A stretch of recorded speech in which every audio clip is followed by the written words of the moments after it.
Hi there, it's Karen with Of Course Whiskey Sour.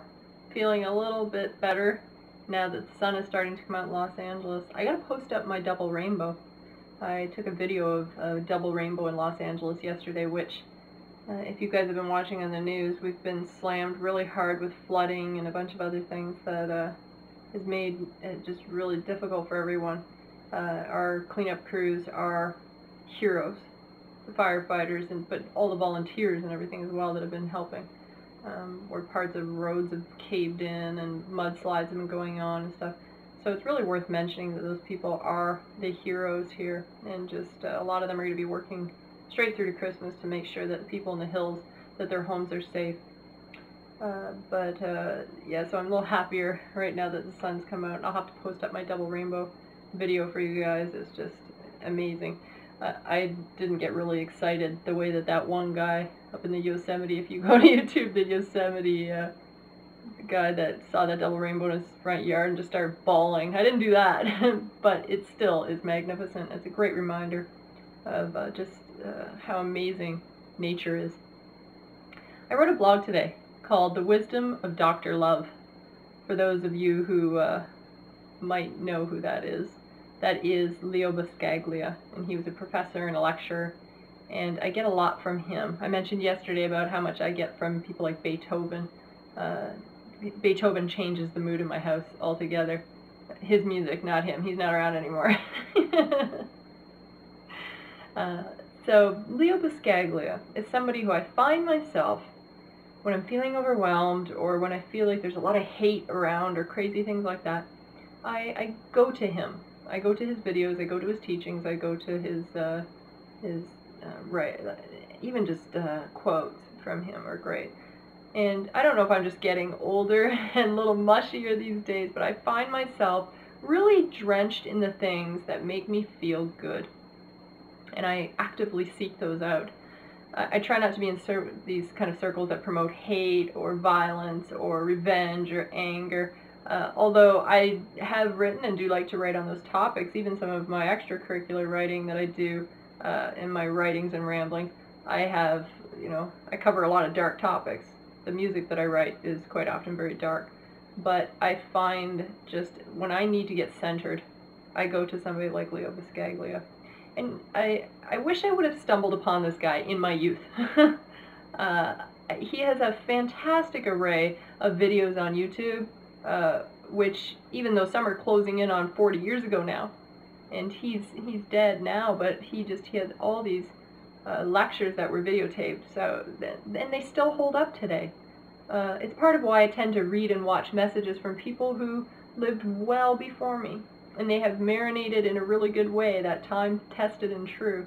That's why I go to those. It's not that people nowadays don't have good things to say, but if they say something and in 40 years from now it still holds up, I'll go, oh yeah, that was really brilliant. That was time tested and true. So I tend to go to these people. I love, old writers and people from a couple hundred years ago and even a couple thousand years ago, and people like that just, their messages still hold up. Leo Buscaglia was not only promoting love as the most powerful force on earth, but his energy was infectious, and his lectures were contagious.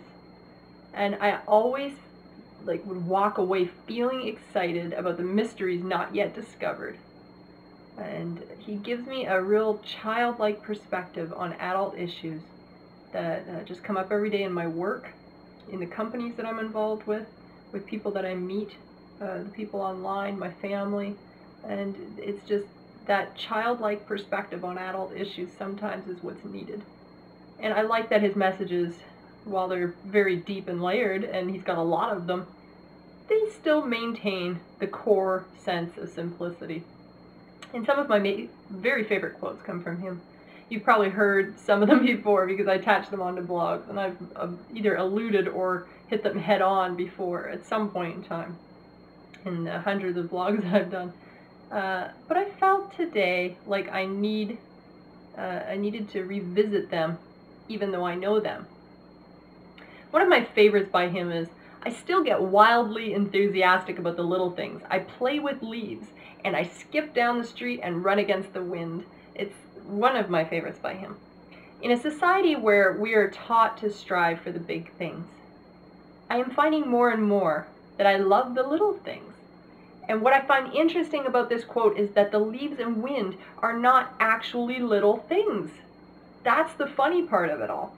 This is a part of an enormous, magnificent weather system. And I think we feel as though they're insignificant because we are simply used to them. And we starve for new things. New isn't always better. It's just new. How fun, though, is it to stay connected to this force, and how good it is for our soul. I think nature is becoming a retro movement again. Much like a Trans Am on a t-shirt, you know. But how can we have a relationship with it that keeps us connected rather than it just being a passing trend? I view the rain now, much like what's happened in Los Angeles, I view that now as part of my life rather than something to bring me down. And we should be in awe of it. It's pretty magnificent. It's pretty amazing. If you just stop and look at a rainbow, you know, which doesn't happen often, and maybe that's why we're so enamored with it. It's just like, another rainbow every day. Or, oh, there's a stray cat, oh, whatever. But if that was a bobcat in our neighborhood, we'd be like calling neighbors over, you know. We should be in awe of these things. The things that are in nature, we should constantly be in awe of it all. Just the magnificent force. Another fantastic quote by him, which I really try to live by: don't smother each other. No one can grow in the shade. Until I realized that I needed to ditch the idea of controlling anyone around me, I think I was also contributing, unfortunately, to their stunted state. We tend to complain that we hate how someone is acting, and yet how little their thoughts are, how much they annoy us, but then yet we tend to speak down to them and keep them stifled in their growth. True growth, to me, and apparently to Leo Buscaglia, needs room to grow. And that's actually according to if you plant a seed in the ground, it needs some room. And it may have to go through some really awkward, gangly stages before they reach their glow. So I really love don't smother each other, nobody can grow in the shade. It's fantastic. Only the weak are cruel. Gentleness can only be expected from the strong. Fantastic quote by him. This was something that many of us were taught as a child. Don't be a wuss. Don't be a tree hugger. Or some other cat-like phrase that starts with P. I am still knee-deep in the lesson of gentleness. I'm still knee-deep in the fact that it can be a strong trait and an attribute.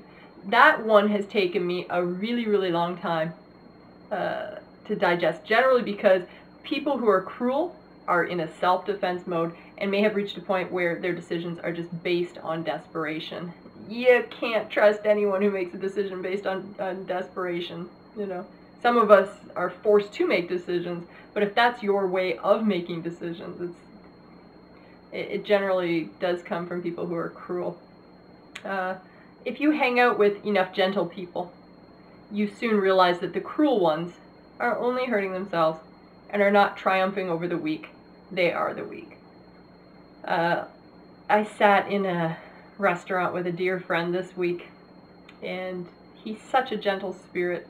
And I remember walking away from that. We sat there for 3 hours, and I remember walking away from that thinking, you know what, that just put a perspective on everybody else around me that I'm working with. Some of the people who are a little bit, I don't think they're mean or cruel, but they're just, their temperament is a little bit angry at times. And so this person's gentleness, I thought, what a force. Like, it just, and his mom was there too, who's also very gentle, just kind of radiated through this coffee shop that we were in. And then he pulled out his guitar and played for me. That was great. I wasn't going to mention his name, but he won't care. It's Pirate Larry. He was here from the Baja, and we hooked up. But he's so gentle, and there's something about being around gentle people that is so powerful. And I never really could get a grip on gentleness being equated to power. And so I love that quote from him, that only the weak are cruel, gentleness can only be expected from the strong. There is a strength in that, and it was really, over the years, it's been really strange to come to grips with that, but it's pretty cool. It's one of the cool things in life. Now, this quote is really wise. Worry never robs tomorrow of its sorrow, only saps today of its joy. Well, it actually rhymes and means something, so of course I'm like, nice. A lot of people's rhyming schemes don't really mean much, they just rhyme. I've spent most of my life worrying, and worry does not spawn action. You have to actually convert it before it works. I'm learning to distance myself from the things which rob my happiness, that is, if I cannot convert it. So a lot of people might argue, oh yeah, worry makes you do a lot of things. No, worry has to be converted before before it can do anything. Otherwise, it just eats at your insides.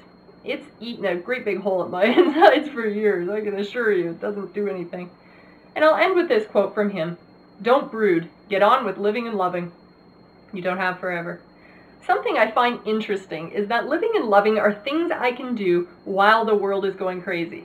I don't actually have to wait for things to get better, and I don't have to push other problems aside in order to practice living and loving. This is so awesome to me. If I realize it can be inserted into everything I do quite effortlessly, I can stand back and allow my new mindset to take over the bad stuff, and I don't have to put so much responsibility on myself to fix it all.